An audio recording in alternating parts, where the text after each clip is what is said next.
Oke, hari ini kita kedatangan Vario 150 ya. Minta di servis CVT. Bagaimana lanjutannya? Saksikan terus videonya.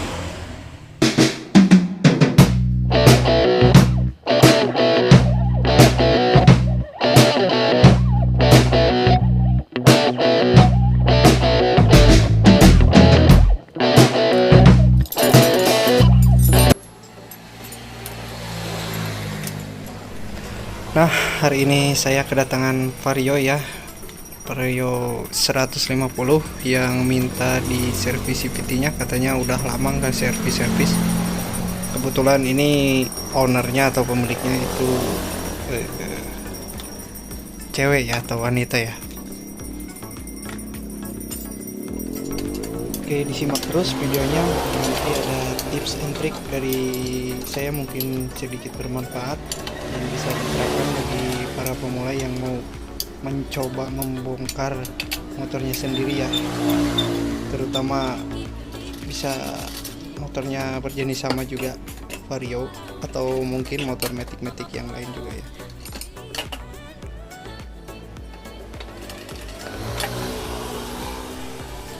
Oke, yang pertama kita harus mempunyai atau memiliki kunci T, dari kunci T8, T10 dan obeng, lalu kunci L. Kalau ada yang punya bisa menggunakan impact, kalau yang belum punya bisa menggunakan kunci L atau kunci T.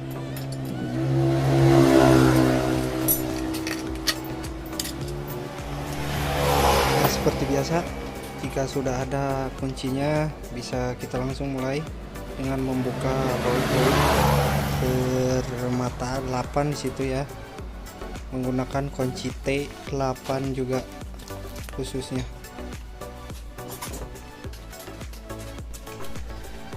Jika dirasa semua bautnya sudah terlepas ya, kita bisa mulai atau menariknya keluar.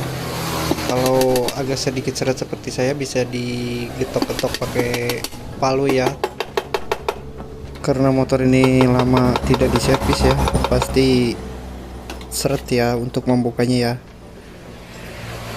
Kita cek-cek lagi bagian bautnya, takutnya ada yang kelewat.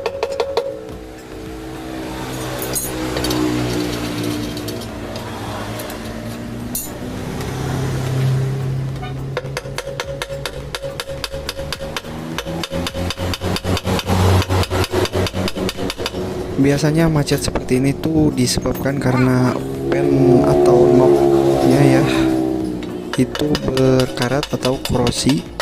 Jadi nanti setelah dibuka bisa dibersihkan atau dikasih grease ya. Nah, yang ini yang membuat macet bloknya ya. Biasanya pen knob-nya ada 2 dan yang ini 1. Nah, nanti setelah bloknya terbuka ya, bisa kita bersihkan dulu, diamplas atau dikasih grease agar pembukaan selanjutnya itu tidak macet lagi.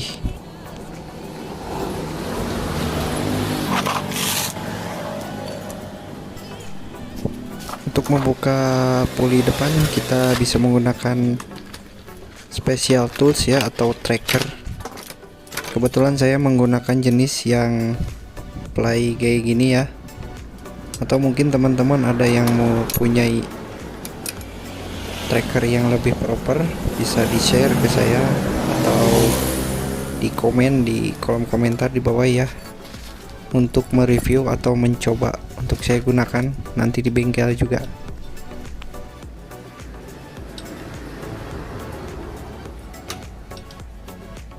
Diusahakan menggunakan tracker seperti ini harus berdiri tegak ya, agar tidak meleset ataupun mocel ya itunya.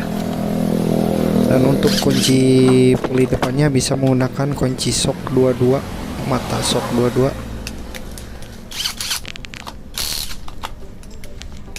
Dan bagi yang belum mempunyai impact bisa menggunakan gagang shock ya, gagang shock manual diputar ke kiri secara manual, perlahan aja, jangan dihentak, karena kalau dihentak takutnya puli kipas depannya yang jebol ya. Berhati-hati, perlahan saja.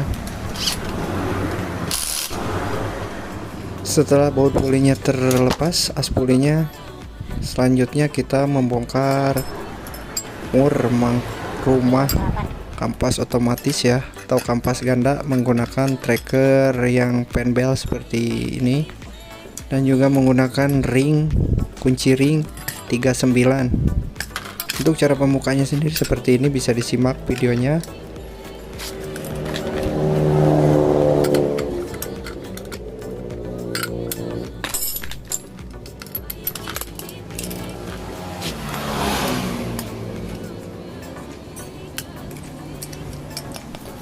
Selanjutnya kita membersihkan bagian blok dalamnya ya, menggunakan sikat kawat ataupun bisa juga menggunakan kuas, sikat gigi ataupun alat pembersih lainnya ya.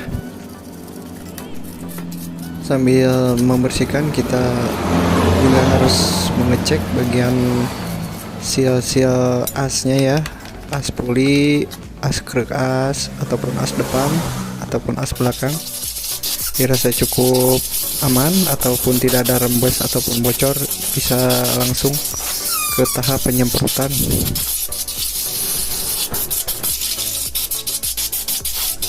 Selanjutnya kita melakukan pembersihan menggunakan air ya dan media sabun. Kita lakukan menggunakan air dan sabun,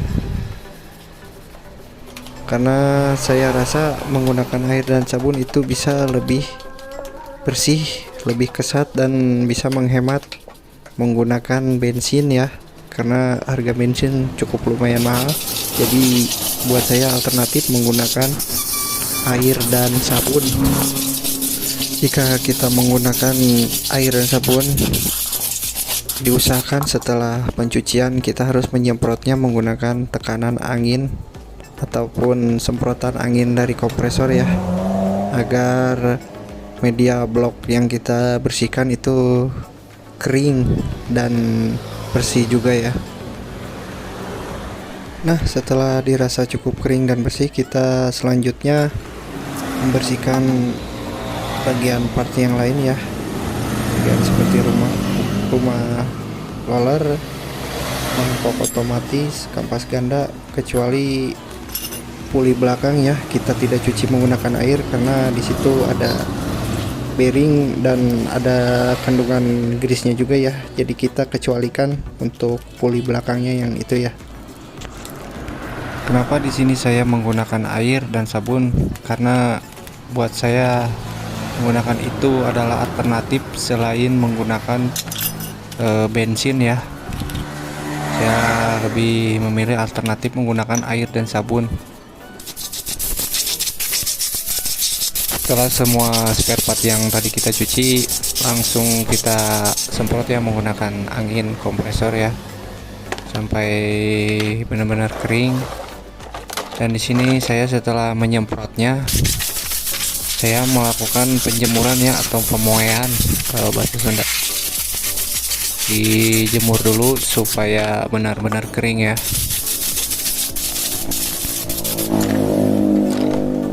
Mungkin bagi teman-teman yang lain yang belum mempunyai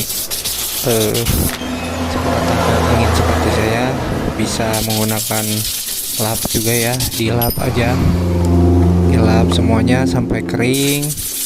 Setelah kering, langsung melakukan penjemuran atau dipoe.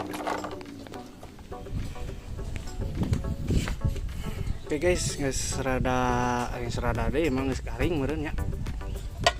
Saatna pemasangan, nya rokot panas kieu, cawakna kieu. Saatna pemasangan guys. Tonton terus videona, tong di skip. Guys, sekarang waktunya pemasangan ya. Semuanya sudah bersih. Oke, tahap pertama perakitan ya, kita mulai memasangkan dari belakangnya dulu ya, mulai dari puli belakang, pemasangan kampas ganda ataupun kampas otomatis. Untuk pemasangan kampas otomatis sendiri, hati-hati saat memasangkan mur pulinya ya, takutnya kebalik. Diperhatikan, biasanya mur puli kampas ganda itu tipis dan harus menggunakan ekstra sedikit tenaga ya untuk menekan atau melawan per pulinya itu, ditekan ke bawah. Rata di luar semua dorong dengan dia.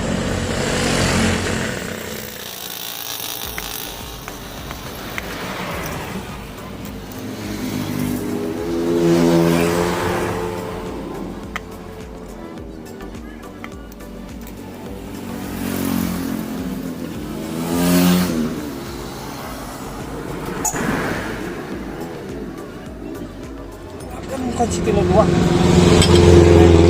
kilo salapan bisa dihadap di dia putar terus bisa gitu dia. Nah, pasang ini asna tapi kudu make strikernya tahanan.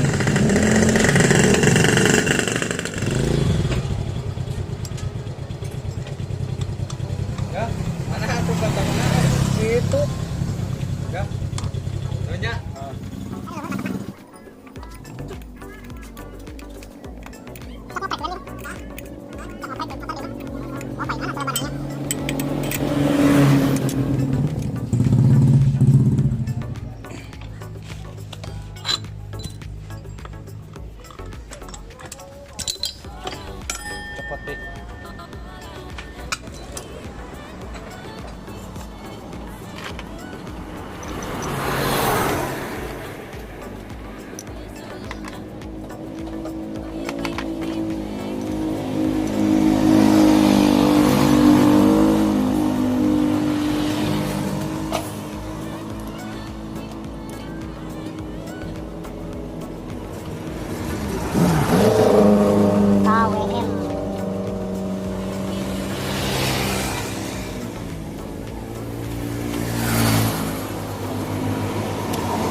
Nah, ini dia penampakan setelah diservis ya.